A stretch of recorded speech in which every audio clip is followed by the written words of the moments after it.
Assalamualaikum warahmatullahi wabarakatuh, Sobat Literasi yang ada di rumah.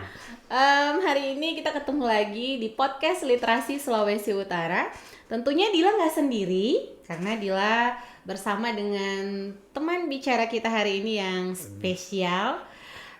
Beliau adalah Bapak Januar Pribadi, Sarjana Ilmu Politik dan Magister Manajemen. Saat ini menjabat sebagai Kepala Balai Bahasa Provinsi Sulawesi Utara. Hai Bapak, apa kabar? Halo, kabar baik Dila. Senang bisa hadir di podcastnya Dila. Ya, Hari ini. sekian lama ya Pak. Oh iya. Dari awal Bapak datang tahun lalu dan akhirnya baru deh kesempatan hari ini alhamdulillah bisa hadir di podcast Literasi Sulut. Terima kasih Bapak. Ini sebuah berkat takdir Tuhan. Bisa hari ini bisa bertemu Dila. Ciela, alhamdulillah. Memang saya sering ketemu. Iya, di podcast ini khusus. Podcast ini khusus karena memang salah satu podcast yang Dila tunggu-tunggu sebenarnya adalah bersama Bapak Kepala Balai. Iya. Karena mengingat Pak bahwa seperti judul kita hari ini Pak, bahwa peran Balai Bahasa dalam gerakan literasi Sulawesi Utara. Iya. Nah, mungkin belum banyak teman-teman yang tahu gitu ya, yang di luar dari teman-teman taman bacaan masyarakat, bahwa sebenarnya peran Balai Bahasa ini sudah sangat masif di teman-teman yang bergerak di gerakan literasi. Kalau dulu kita kenal dengan teman-teman bergeraknya banyak di dunia sastra, Balai Bahasa tuh dekat dengan teman-teman sastrawan gitu atau budayawan. Nah, sekarang tuh teman-teman yang bergerak di literasi juga saat ini sudah menjadi bagian yang utuh bersama Balai Bahasa di Sulawesi Utara. Pak, Ya, seperti judul kita hari ini, ya. Dia pengen nanya Pak, peran prioritas kehadiran Balai Bahasa di Sulawesi Utara itu apa aja sih Pak? Iya, kalau bicara prioritas program prioritas Balai Bahasa itu kan sama dia menjalankan program prioritas dari Badan Pengembangan dan Pembinaan Bahasa ya. Ada 3 sebenarnya. Ya, pertama itu literasi. Yap. Ya, literasi ya. Yang kedua revitalisasi bahasa daerah. Oke. Yang ketiga internasionalisasi bahasa Indonesia. Oke. Jadi 3 ini, fungsi besarnya ya, Balai Bahasa. Nomor satunya literasi. Yes. Literasi. Ya, tuh nomor kedua, satunya. RBD gitu, revitalisasi bahasa daerah. Revitalisasi, ya. 3 tadi internasionalisasi bahasa Indonesia. Ini menjadi apa? Yang fokus dikerjakan di Balai Bahasa. Balai Bahasa itu dalam hal melaksanaan kegiatan dia harus ada 3. Dia fokus, dia kemudian dia kemitraan, yang ketiga berkelanjutan. Ya.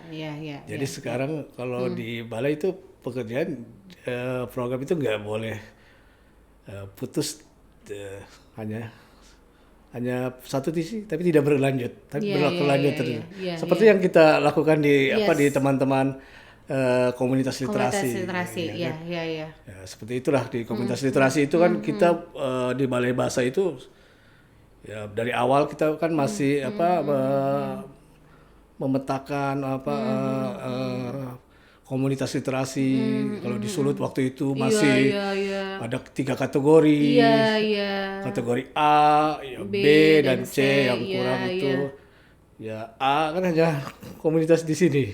Komunitas Thank you, Pak. Tapi sekarang sudah banyak. Ya. Sudah banyak itu dalam waktu yang tidak terlalu lama kan? Tidak terlalu lama. Ya, berapa? Ada setahun ya, ada 2 tahun ya. Iya, sekitar 1-2 tahun lah. Movie cepat sekali ya, Pak. Perkembangannya sangat cepat. Ya, 1-2 tahun itu sekarang sudah berkembang menjadi komunitas A-nya lebih banyak. Makanya sekarang itu komunitas A itu kan yang sudah punya legalitas aspek hukumnya. Jadi selain kegiatannya gitu ya Pak ya. Iya, jadi dari 12 itu sekarang yang walaupun masih banyak ya, lebih dari 12 ya. Yang 12 itu yang sekarang mendapat bantuan pemerintah. Iya. Itu yang kemudian salah satunya juga literasi sulut ya Pak ya. Literasi sulut. Ya. Nah Pak, itu kan adalah peran-peran prioritas tuh ada 3 itu kan. 3 prioritas besar dari Balai Bahasa. Nah, sekarang Dila mau ini dulu Pak, sebelum masuk kita ngobrolin soal dukungannya dari Balai Bahasa, tadi sudah sempat disentil gitu. Apa yang membuat Bapak merasa penting gitu generasi saat ini mengetahui dan memahami soal bahasa Indonesia dan kemudian juga bahasa daerah? Karena mohon maaf nih Pak, izin, seperti yang kita tahu kan generasi saat ini gitu ya Pak ya. Itu kan kita lebih keren, akan lebih oke kalau kita menggunakan bahasa literally gitu. Bahasa Inggris gitu kan, campur ya. Bahasa campur sari gitu Pak. Antara bahasa Indonesia dan kemudian dikombin dengan bahasa Inggris. Nah, gimana menurut Bapak? Iya, sebenarnya Balai Bahasa itu kan punya Trigatra Bangun Bahasa ya. Yes. Yang satu utamakan bahasa Indonesia, kedua melestarikan bahasa daerah, ketiga kuasai bahasa asing. Jadi kalau bahasa Indonesia nomor 1 diutamakan, dia nggak boleh tidak boleh dan harus digunakan karena ada peraturan Perpres nomor berapa ya, nomor 63 tahun berapa ya, saya lupa ya. Itu harus diutamakan pengutamaan bahasa Indonesia. Harus digunakan di forum-forum resmi dalam segala macam. Di pemerintahan gitu ya, pokoknya bahasa Indonesia dulu. Tapi kan sekarang yang terjadi orang senang menggunakan bahasa asing. Coba kita lihat aja kalau kita jalan sepanjang jalan di Jalan Boulevard, itu kan kelihatan itu di ruang publik itu. Welcome. Itu seperti hutan apa yang tidak penggunaan bahasa Indonesia yang tidak beraturan di situ. Itu berat sekali buat Balai Bahasa untuk bagaimana menyadarkan masyarakat bahwa bukan hanya masyarakat, pemerintah, daerah, semuanya pemangku kepentingan bahwa bahasa Indonesia itu penting nomor 1. Tapi kita juga tidak melarang penggunaan bahasa asing. Betul. Tapi penggunaan bahasa asingnya ya kalau mau ditulis atau mau gitu ya. Ya ada aturannya seperti harus piring, harus lebih kecil dari bahasa Indonesia.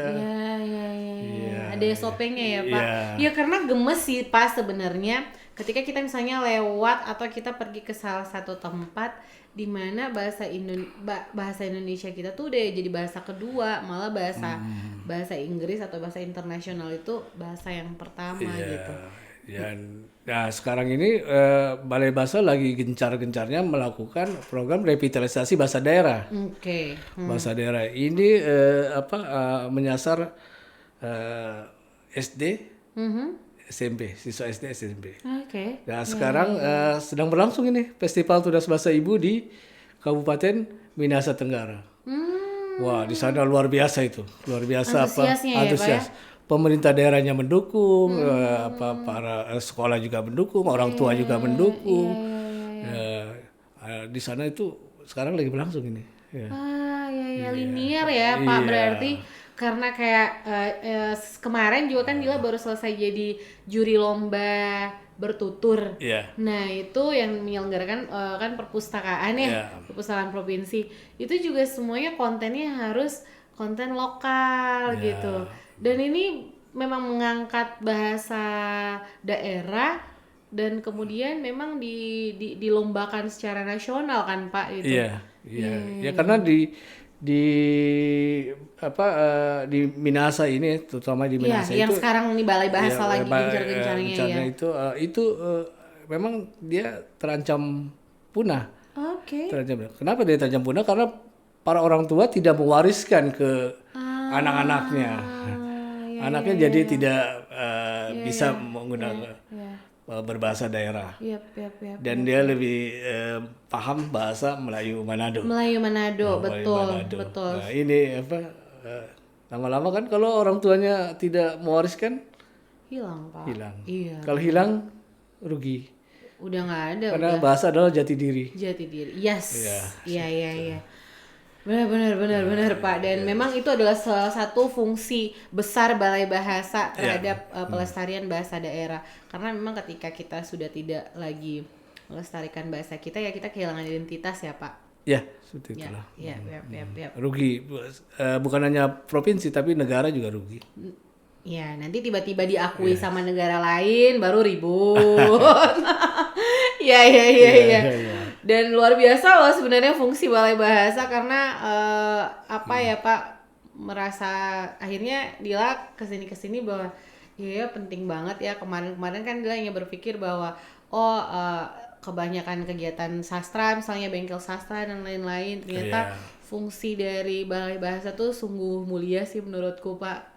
Gitu karena betul. Iya, karena selain membuat orang sadar bahwa pentingnya menjaga sebuah tradisi budaya lewat bahasa itu, kalau kita nggak menjaga ya akan hilang dan kita kehilangan. Kayak manusia kan Pak, kalau nggak ada KTP gimana ceritanya Pak? Ya, nggak jelas nanti jadi. Nggak jelas. Oke Pak. Ya. Nah, itu kan bicara soal ini ya Pak ya, seberapa penting generasi muda harus tahu soal bahasa Indonesia dan kemudian juga memahami bahasa daerah itu Pak. Nah, kegiatan dan program yang dalam waktu dekat atau saat ini sudah dilakukan oleh Bahasa dalam gerakan literasi apa aja Pak? Oh, banyak ya? Banyak teman-teman. Iya. Bagaimana Balai Bahasa melakukan pembinaan terhadap komunitas literasi. Dari kita dulu masih 20 ya. Iya. 20 berdasarkan verifikasi data. Iya. Sekarang sudah target kita sekarang 67 di 67 di perjanjian kinerja saya dengan targetnya harus 67 gitu ya. 67 yang akan di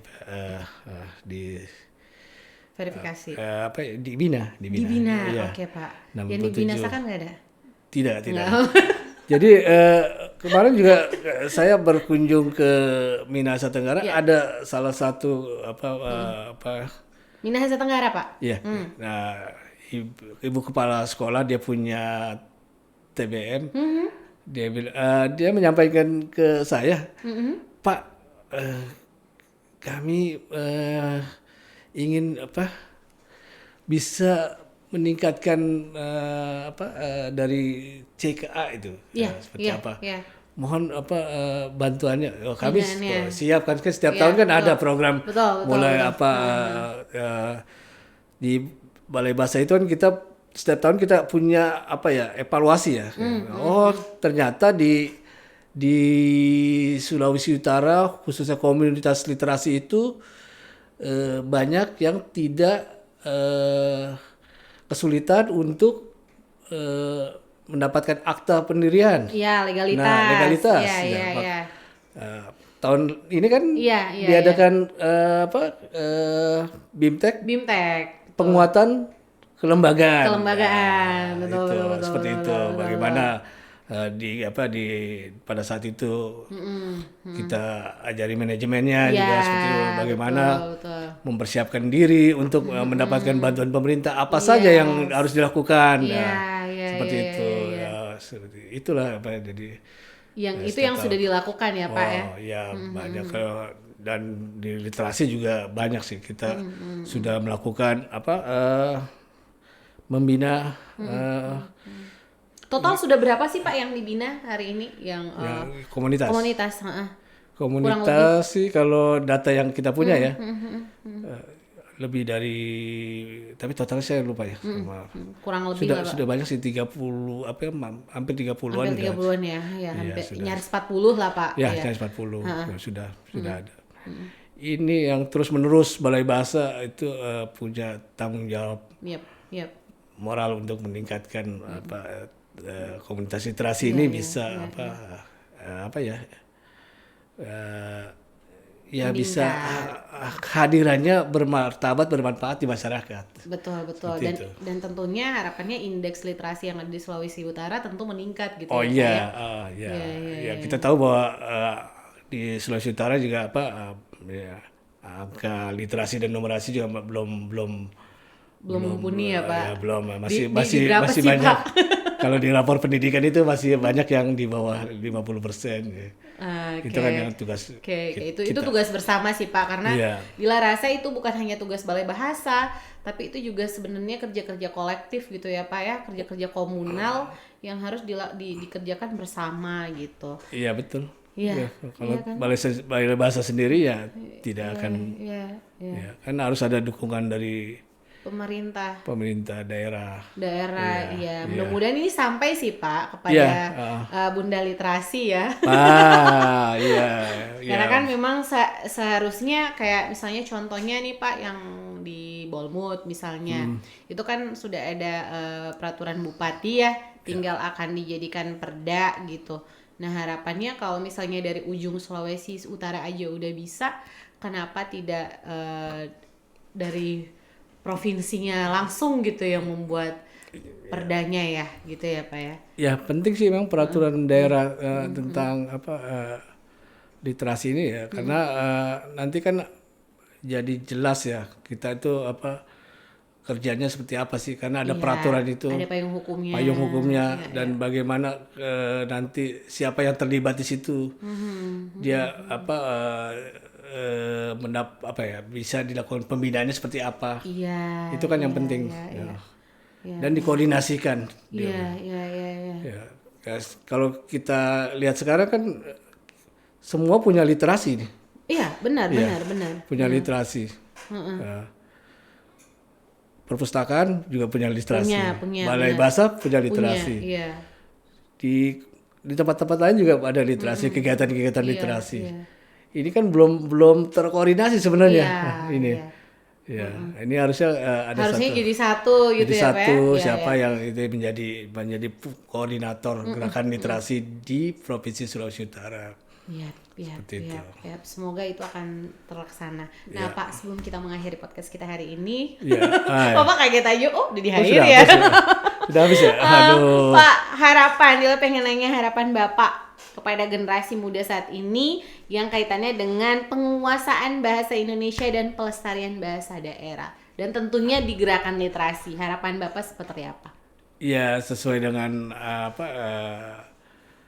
fungsi juga ya. Kita juga melakukan di Balai Bahasa itu ada namanya kegiatan generasi muda terbina literasi.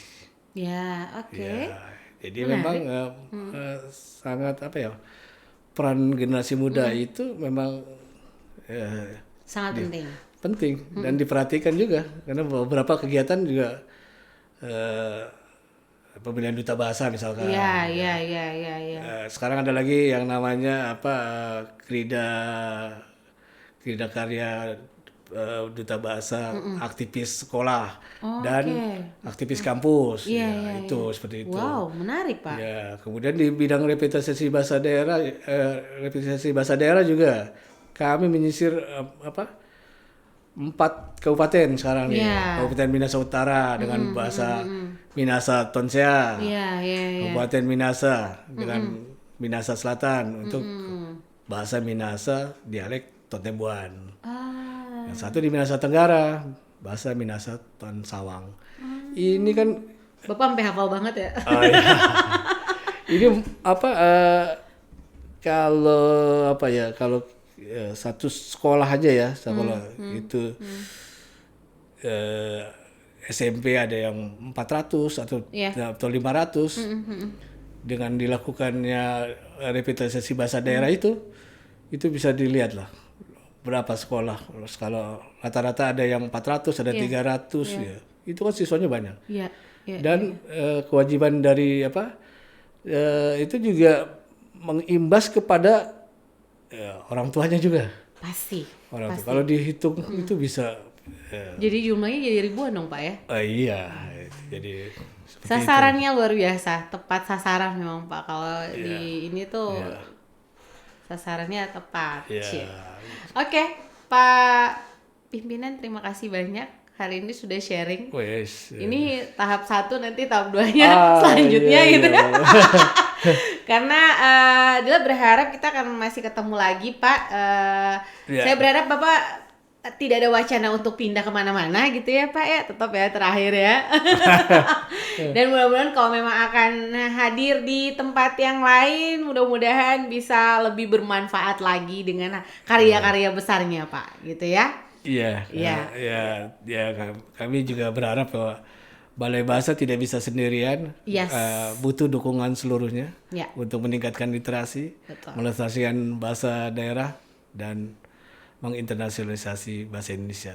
Yes. Ya, termasuk komunitas literasi. Iya, siap Bapak. Iya. Terima kasih Bapak, terima kasih banyak karena sudah banyak mendukung dan kemudian juga memberikan banyak kesempatan Iya. buat literasi Sulut juga dan teman-teman komunitas literasi atau teman-teman yang bergerak di gerakan literasi taman-taman bacaan yang sudah diberikan kesempatan dan mungkin tidak patah semangat Pak ya, tahun depan masih bisa ulang lagi karena diperbaiki lagi aja dan mudah-mudahan bisa mendapatkan kesempatan lebih baik lagi. Oke, terima kasih banyak sekali lagi Pak Terima kasih Januar, juga. Pak Kepala Balai Bahasa Salam, Provinsi salam. Sulawesi Utara, salam literasi dan jangan lupa like, subscribe, komen dan share di podcast Literasi Sulawesi Utara. Sampai jumpa di podcast Literasi Sulawesi Utara selanjutnya. Bye bye. Salam literasi. Oke.